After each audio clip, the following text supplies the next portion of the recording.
world where dream matches don't always live up to the hype, Kurt Angle versus Shawn Michaels at WrestleMania 21 far surpassed it. Nearly a half hour of a hard-fought battle with Kurt Angle earning the highlight submission of his career, getting Shawn Michaels to tap out to the ankle lock. But Shawn Michaels was far from done. 4 years after the spectacular encounter against Angle, HBK would find himself set for another dream match. But this wasn't a rivalry that exploded out of nowhere, and this wasn't against a superstar who looked to match Michaels move for move. At WrestleMania 25, Shawn Michaels faced a man with whom he'd crossed paths many times, The Undertaker. A matchup that would completely envelop the WWE Universe from the second it was announced. Two of WWE's longest tenured gladiators, they had engaged in battle many times before, but it had also been quite a while since they faced off one-on-one with any real stakes.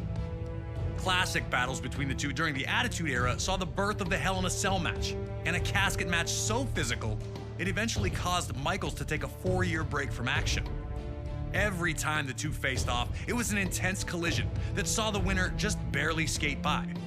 Shawn won Hell in a Cell in the casket match at the 1998 Royal Rumble, but he never looked like the winner. At the 2007 Royal Rumble, all that was in the past. So when Undertaker and Shawn Michaels were the final two in the Rumble match, there was an awakening. The crowd roaring louder with each passing second. A back and forth clash would see Undertaker get the elimination and the Rumble victory that night, but there was unfinished business between the two. As 2009 started off, things fell into place. Undertaker failed to win the Rumble and came up short again at the Elimination Chamber, leaving him without any WrestleMania plans. That would all change when Shawn Michaels, now under the employ of JBL after a bad business decision, regained his independence and defeated JBL in a match where the winner would get the chance to end The Undertaker's WrestleMania streak. Now, Mr. WrestleMania would take on the event's undefeated phenom, and the world stood still to watch it unfold. Embracing light to counteract Undertaker's dark powers, Michaels believed himself to be the chosen one to earn that first WrestleMania victory over the Dead Man. Now, it's up to you to protect Undertaker's streak and take down the showstopper. Or will it be you that will be forced to rest in peace?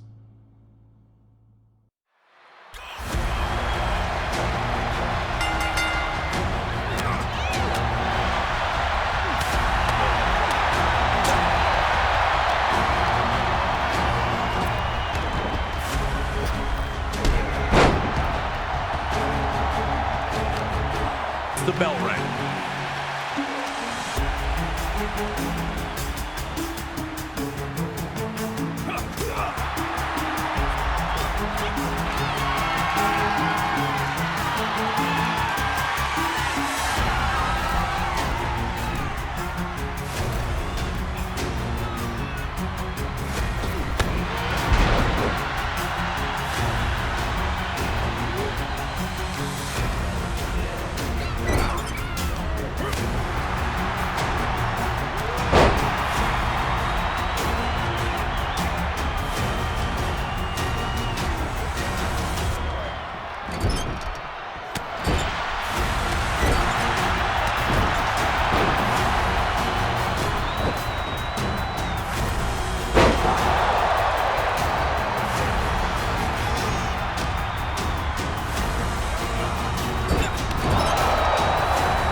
Floored him with a huge low bridge enziguri to stay in control.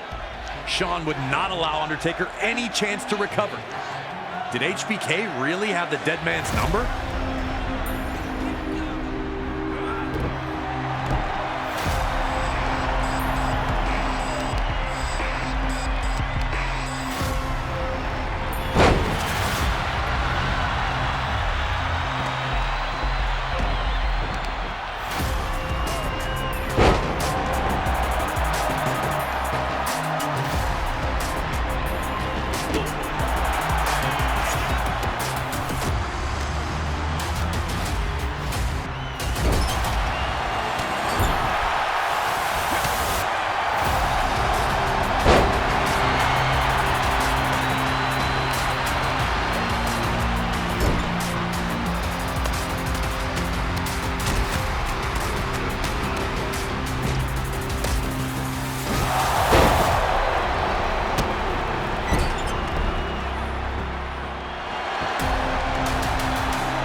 Things were tooth and nail to this point, with both Undertaker and Shawn Michaels seeking the win. Michaels insisted that the match not be stopped, but instead that the official start the 10 count.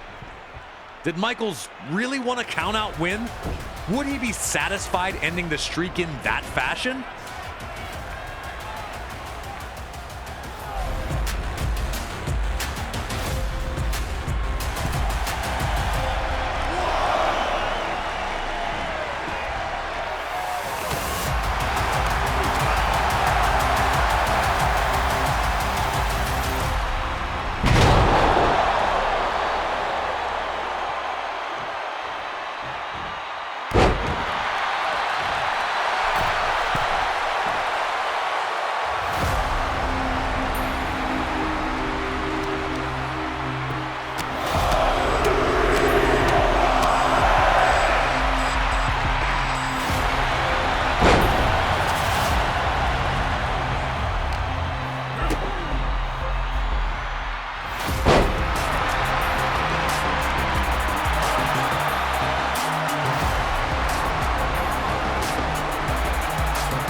Out at 2.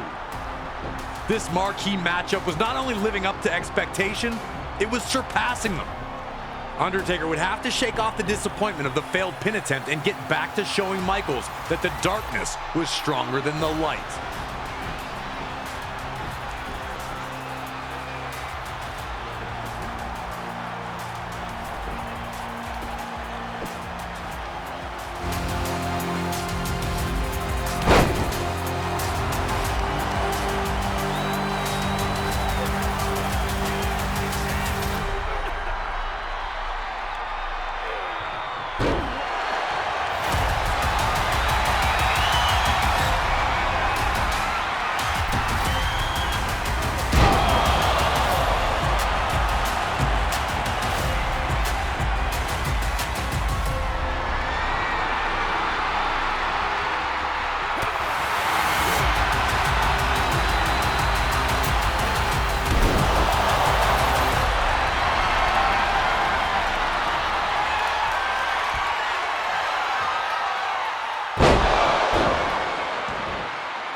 Now a miraculous DDT, once again flooring the Phenom.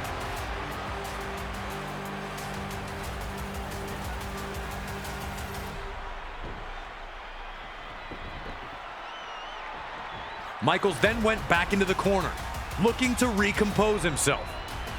Was it time to set up some sweet chin music? Michaels' chance was here.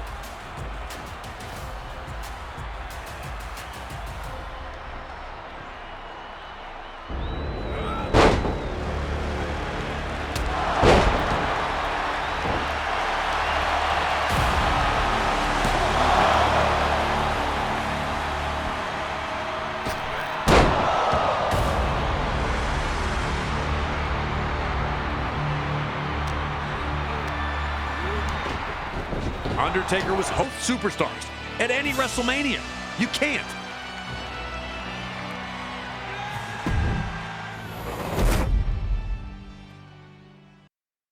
As badly as the WWE Universe wanted to see Shawn Michaels against The Undertaker, it seems that the two WWE legends wanted it even more, both giving it everything they had, both using some old tricks and some new ones. But ultimately, it ended as all of Undertaker's WrestleMania matches had to that point: a tombstone and a huge win. But nothing lasts forever, and Undertaker was about to learn this very painful lesson courtesy of Brock Lesnar. Oh yeah, you already know what this is about. Brock returned to WWE from the world of mixed martial arts in 2012, ready to conquer the world. A loss to John Cena would quickly derail the hype, but a rebound victory over Triple H at SummerSlam seemed to have the Beast back on track. Still, Brock wasn't where he wanted to be as of the fall of 2013 approached, so he took a sabbatical from WWE. He'd return near the end of the year, demanding a WWE Championship match. Despite attempting to force the match, Brock was not given what he wanted. Instead, he'd receive an open contract for an opponent at WrestleMania. And this open contract would be answered by none other than The Undertaker, who would sign in Brock's blood after putting him through a table. It seemed impossible. Undertaker's streak was beyond legend, with names like Diesel, Randy Orton, Triple H, and Shawn Michaels all proudly displayed on the list. Even someone as monstrous as Brock Lesnar was seen as an underdog heading into the encounter. But Lesnar and his manager, Paul Heyman, were confident that they had what they needed to send a shockwave throughout all of WWE. They knew that with a win at WrestleMania, the world would be Brock's. He wouldn't have to demand anything ever again. It'd just be given to him. And New Orleans Louisiana brawlers collide in the center of the ring. Would an F5 send Undertaker's streak spinning? Would Undertaker find a way to send yet another opponent to rest with the other lost souls? You're going to have to step into the most intimidating scenario in WWE history, competing against The Undertaker at WrestleMania. You managed to protect the streak earlier. Can you now bring it to an end and leave everyone in attendance speechless?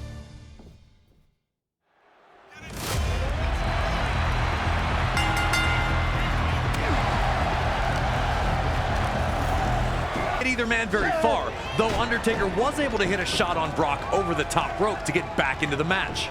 The two had smashed each other with huge punches and knees, yet neither seemed to feel the effects.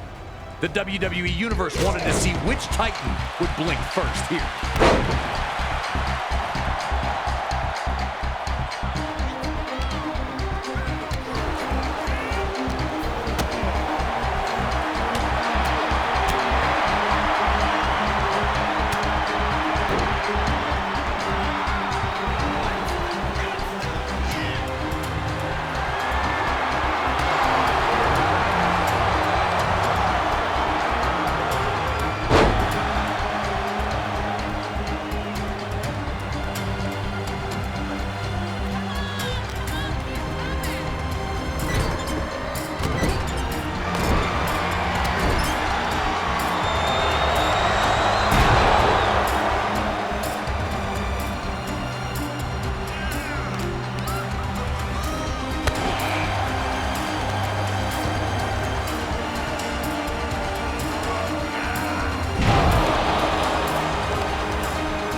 Brock had Undertaker against the ropes here and was ready to start putting it on him. Here's boot.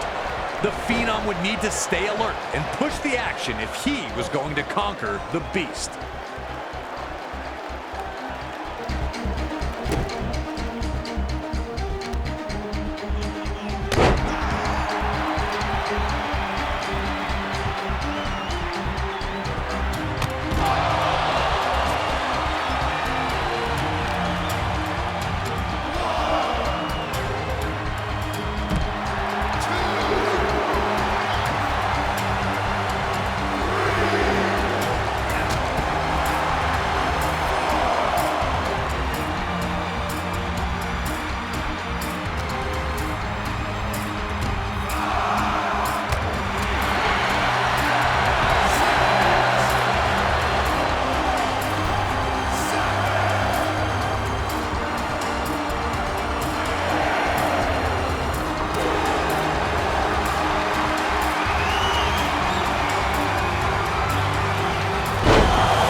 Resiliency, able to kick out of the F5 when it certainly seemed to many that he was finished.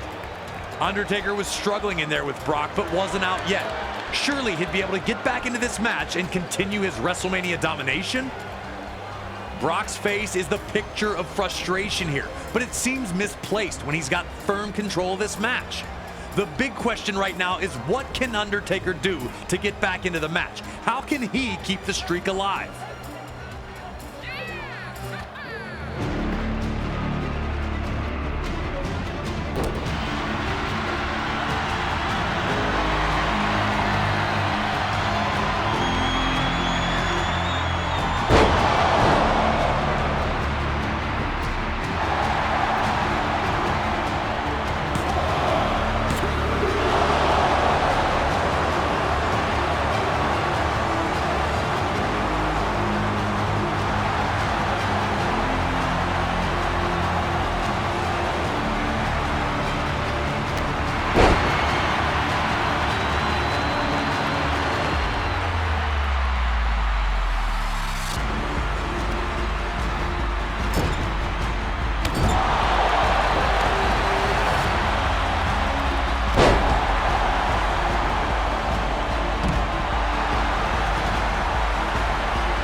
Undertaker gave everyone one last moment of hope as he elbowed free from Brock's F5 attempt. But a match that had seen Lesnar thwart Undertaker at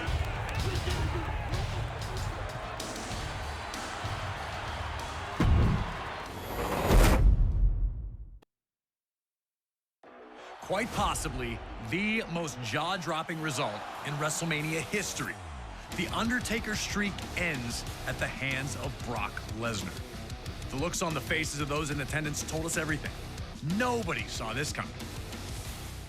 Our next match takes us to the Greater Bay Area of Northern California and WrestleMania 31 in 2015.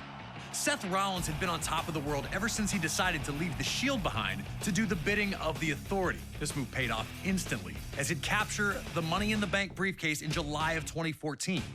Rollins was untouchable, protected by those in power, and with the knowledge that at any moment he could turn that briefcase into the WWE World Heavyweight Championship. All seemed to be well within the ranks of the Authority, but the harmony would not last long. Randy Orton, who had been the Authority's top hand until Rollins joined the ranks, didn't seem so happy with the favoritism his former rival was now enjoying. This would come to a head with Rollins attacking Orton following a tag team match, connecting with his vaunted stomp to make it clear that their association was now over. The Viper was furious, attempting to get revenge, but never quite finding it. Another stomp from Rollins would force Orton out of action for a few months, with Rollins bragging about his actions the entire time. But at Fastlane in February of 2015, Orton would make his return following a six-man tag featuring Rollins, delivering RKOs to everyone who got in his way. But as luck would have it, Rollins would manage to escape unharmed. Orton made it clear he wanted one thing, and one thing only: Seth Rollins at WrestleMania. Orton wanted to show the Authority they made a huge error in backing Rollins instead of Orton, and he was going to make an example of their new Golden Boy. The pressure's on. Can you humble Seth Rollins in front of an enormous WrestleMania audience? Or will this legend be the one you can't kill? The Stomp meets the RKO. Next.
Orton and Rollins struck.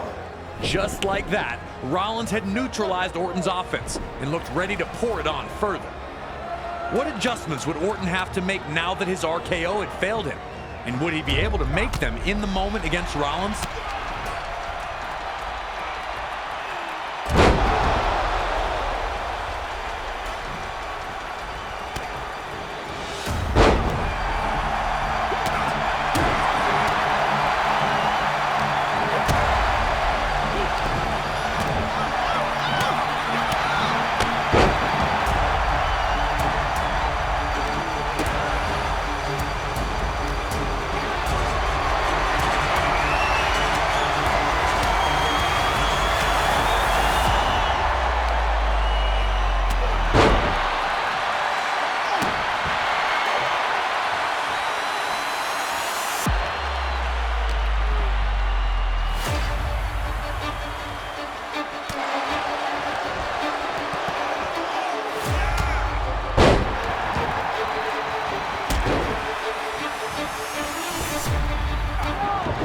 Orton wanted to try for another RKO, knowing that the quick strike would be the...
Orton had finally put Seth in a bad spot and backed into the corner, looking to deliver his infamous punt kick.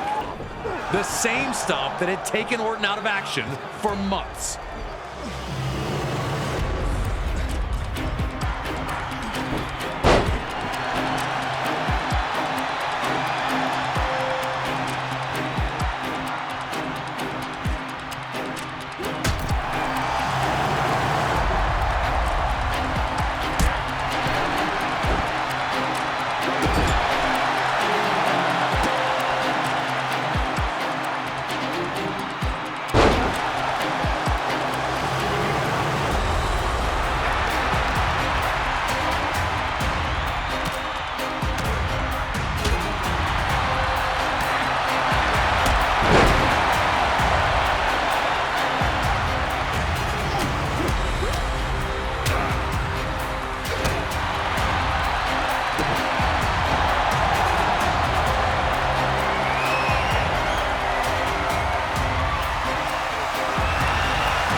another attempt at the RKO as he had done throughout the match. But then, remember, from this event would be that RKO. Nothing was going to change what Orton had done to Seth Rollins.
Seth Rollins crashes to earth with one of the most famous RKOs ever, ending his quest for victory.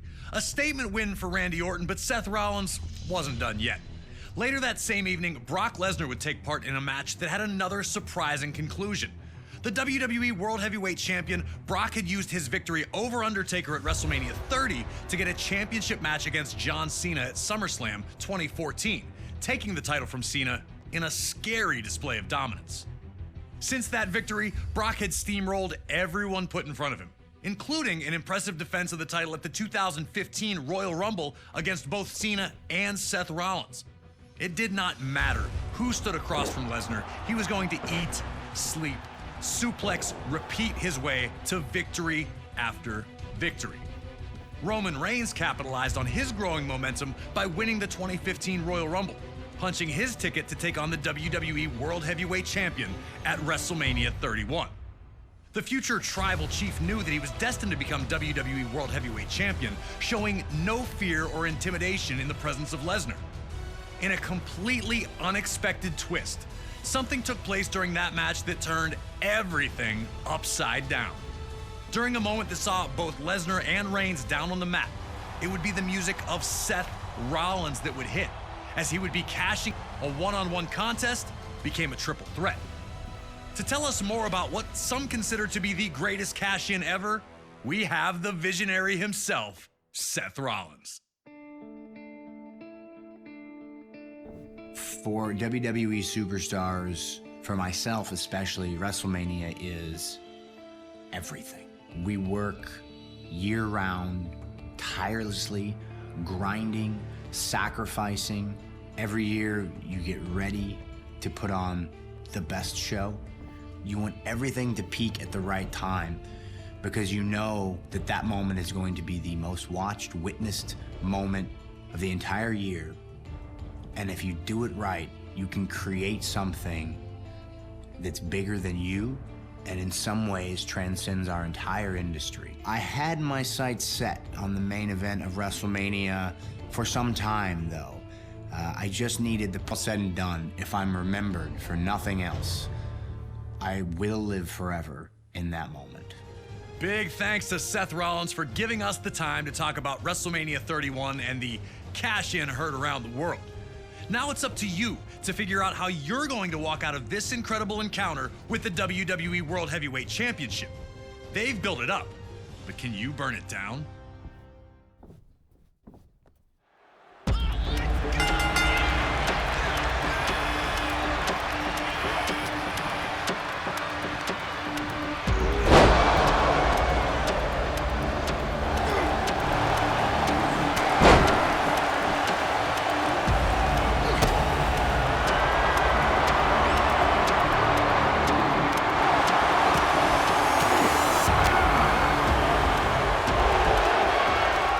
Was that Lesnar didn't immediately go for the pin.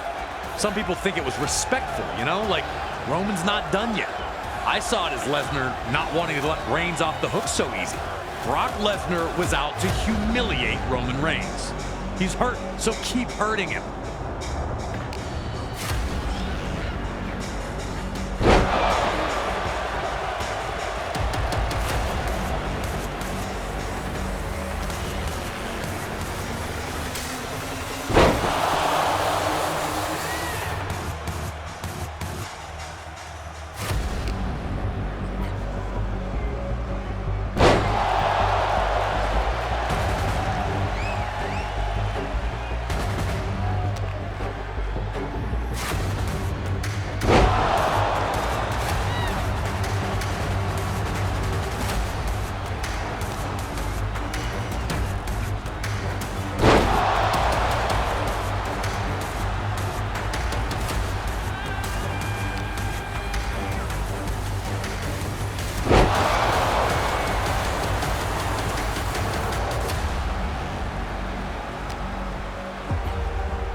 It was going exactly how the greatest cash-in ever, and only proves that Seth Rollins has always been the visionary.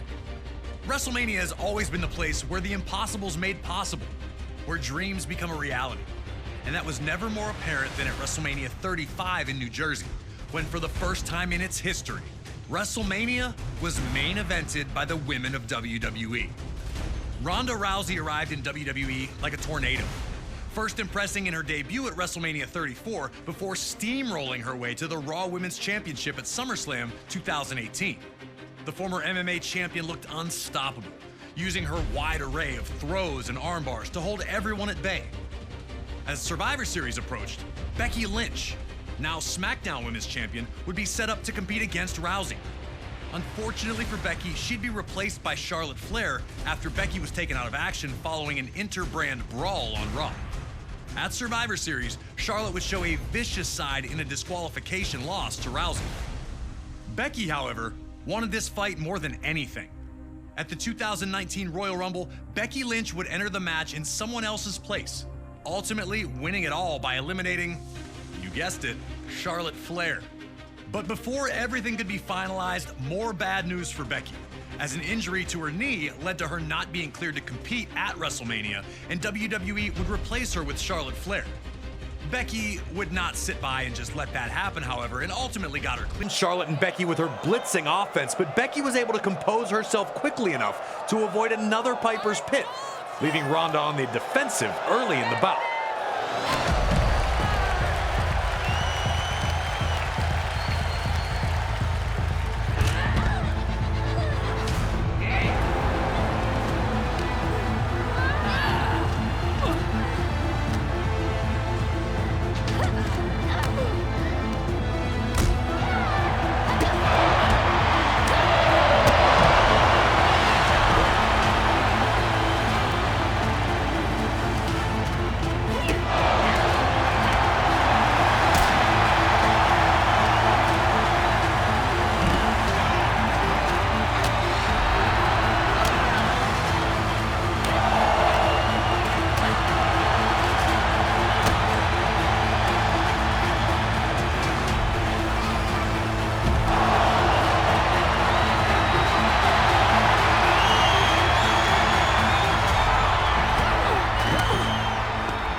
With Ronda out of the way, now the Queen and the Man had the ring all to themselves.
with Ronda still led up, repeatedly slamming Becky's face into the mat. Charlotte was making the most of Ronda Rousey being down, willing to put Becky through the mat if it meant she'd leave WrestleMania as the Raw and SmackDown Women's Champion.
While her attempts at getting the pin failed both times, Becky was now in firm control and didn't show any signs of letting up.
Knew exactly what needed to be done in that ring, looking to get the pin when she saw Ronda down.